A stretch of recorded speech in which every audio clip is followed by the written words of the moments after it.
Ashamarka kafune kabajamtoota daawwattoota keenya oduu sa'aatii kanaaf qabannee isinitti himna. Oduu wajjin kan isin faana turan Girmaa Guddisaa.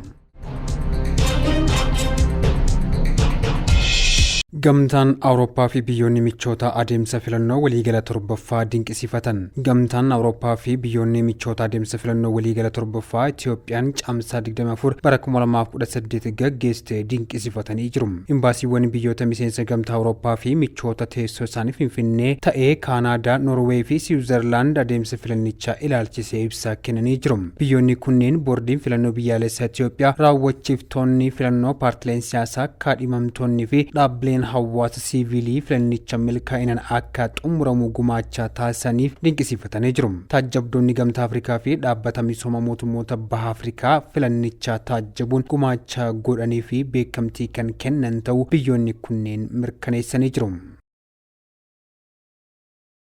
Adeemsi kenniinsa sagalee filannoo waliigala torbaffaa milkaa'inaan xumurame. Adeemsi kenniinsa sagalee filannoo waliigala torbaffaa milkaa'inaan xumurameera jechuun boordiin filannoo biyyaalessaa Itiyoophiyaa beeksisee jira. Walitti qabduun boordii filannoo biyyaalessaa Meelaatu Warqa Haayiluu ibsa miidiyaaleef kennaniin adeemsa sagalee kennuu guyyaa kaleessaa gaggeeffame milkaa'inaan xumuramuu ibsanii jiru. Walitti qabduun boordii filannoo biyyaalessaa Meelaatu Warqa Haayiluu ibsa miidiyaaleef kennaniin adeemsi sagalee kennuu gaggeeffame milkaa'inaan xumuramuu isaa ibsanii jiru. Finfinneetti adeemsa sagalee kennuu harkifate akka ture naannoleen ammoo yeroon eegalu kaasanii jiru. Boordichi komiiwwan garaagaraa keessummeessaa akka turee fi tarkaanfii sirreeffama kennuu ibsanii jiru. Buufataalee filannoo lakkaawwii sagalee xumurametti bu'aan yeroo filannoo maxxanfamuu kaasanii jiru. Naannolee Gambeellaa, Sidaamaa, Amaaraa, Somaalee fi magaalaa Finfinneetti lakkaawwiin hin xumuramne jedhanii jiru. Raashiyaan magaalota Yuukireen irratti ibidda roobsaa bultee miidhaan cimaas gahee jira. Waraanni Raashiyaa fi Yuukireen gidduu jiru bifa sukkanneessaa ta'een itti fufee jira. Raashiyaan naasuu tokko malee magaalota Yuukireen adda addaa irratti haleellaa cimaa raawwachaa jiraachuu miidiyaaleen gabaasaa jiru.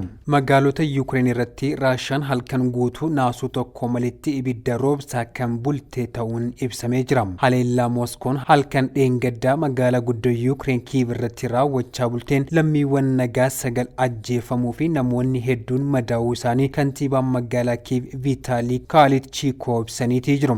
Raashiyaan tarkaanfii hadhaawaa jedhamuun ibsamaa jiru kana kan fudhatte ammoo Yuukireen mana barnootaa irratti haleellaa diroonii raawwatteen barattoonni 21 ajjeesuu ishee hordofee akka ta'e miidiyaaleen kan gabaasan. Masaraa Kiiv ibsa haala yeroo irratti kenneen Raashiyaan haleellaa bal'inaan Yuukireen irratti raawwachuuf qophiirra waan jirtuuf lammiileen biyyattii of eeggannoo cimaa akka godhan kanaan dura ibsa baasuun isaaniis ni yaadatama. Waraana Raashiyaa fi Yuukireen gidduutti gaggeeffamaa jiruun lammiileen Yuukireen kumaataman kan ta'an kan du'an yoo ta'an miiliyoonaan kan lakkaa'aman qe'ee fi qabeenya isaanii irraa buqqa'aniitii jiru.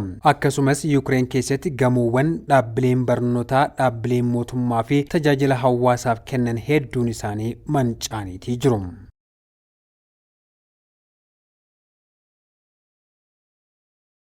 Sirni awwaalcha Ayyaatolaa Alii Kaamenii raawwatamuuf jedhama. Sirni awwaalcha hoogganaa olaanaa Iraan Ayyaatolaa Alii Kaamenii kan haleellaa Ameerikaa fi Israa'el raawwataniin ajjeefaman Teheraan, Qoomii fi Maashad keessatti akka raawwatamu qondaalli olaanaa bulchiinsa magaalaa Iraan ibsanii jiru. Itti aanaan kantiibaa dhimma hawaasummaa fi aadaa Teheraan Muhammad Amiin Taabakoolii Zaadehee sirna awwaalcha hooggansa Pershaa kan duraanii kan magaalaa guddoo biyyattii keessatti adeemsifamuuf jiru kanarratti lammiiwwan miiliyoona 15 hanga miiliyoona 20 akka argamu malan dhaabbanni oduu mootummaa Irnaa ibseeti jira. Kaameenii mooraa mana amantii Imaama Reezaa magaalaa Maashad kan kaaba bahaatti argamu keessatti akka awwaalamanis himamee jira. Sirna gaggeessaa fi awwaalcha Ayyaatolaa Alii Kaamenii kan Maashad adeemsifamuuf jiru kanarratti keessummoonni hedduun biyyoota ollaa Paakistaan, Afgaanistaan, Hindii fi Baangilaadesh akkasumas naannoo Kaashmir irraa ni argamus jedhamee jira. Ameerikaa fi Israa'el haleellaa qilleensaa Iraan irratti bananiin Kaamenii fi ajajoota waraana olaanoo akkasumas qondaaltota mootummaa biyyattii dabalatee namoota 300 ol galaafatanii turuun isaanii ni yaadatama. Iraan buufatawwan Ameerikaa galoo galaana Araba keessa jiran irratti misaa'ilaa fi diroonii dhukaafte. Humnoonni warraaqsa Islaamummaa Iraan misaa'ilotaa fi dirooniiwwan qabeenyaa fi buufatawwan waraana Ameerikaa kan naannoo galoo galaana keessa jiran irratti dhukaasuun gabaafamee jira.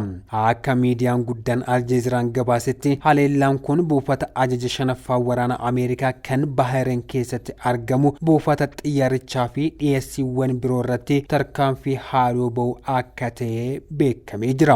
Tarkaanfiin haaloo ba'uu kun misaa'ilotaa fi dirooniiwwan buufata waraana Ameerikaa fi dhiyeessiiwwan michoota ishee kan Bahareen fi Kuweet keessatti argaman irratti kan xiyyeeffatedhas jedhamee jira.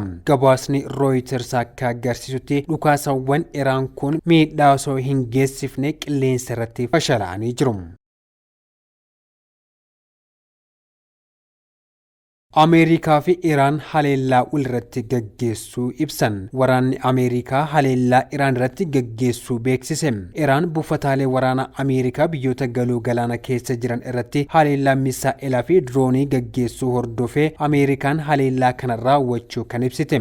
Ameerikaan oddola Iraan Qaashim jedhamuu fi hulaa Hormuz irratti haleellaa kan gaggeessite yoo ta'u haleellaa ofii ittisuu akka ta'e himamee jira. Iraan gama isheen misaa'ilotaa fi diroonii fayyadamuun buufataalee waraanaa fi helikopteroota Ameerikaa buufataalee Ameerikaa irratti haleellaa gaggeessitee jirti. Ajaji giddugala Ameerikaa Iraan misaa'ilota balaastikii 2 gara Kuweet dhukaasuu fi 3 ammoo Bahareenitti dhukaasuu ishee ibsuun misaa'ilota kanneen humnoota waraana biyyoota kanneenii waliin ta'uun qolachuu beeksisee jira. Haleellaan kun kan dhagahame mariin dhukaasaa dhaabuu dheeressuu fi waraana dhaabuuf waliigaltee gochuu yeroo danqamee jirutti akka ta'es himamee jira. Eegdonni warraaqsa Islaamaa gama isaaniitiin nageenya hulaa Hormuz jeequun waraana Ameerikaatiif balaa guddaa fidee dhufa jechuun himee jira.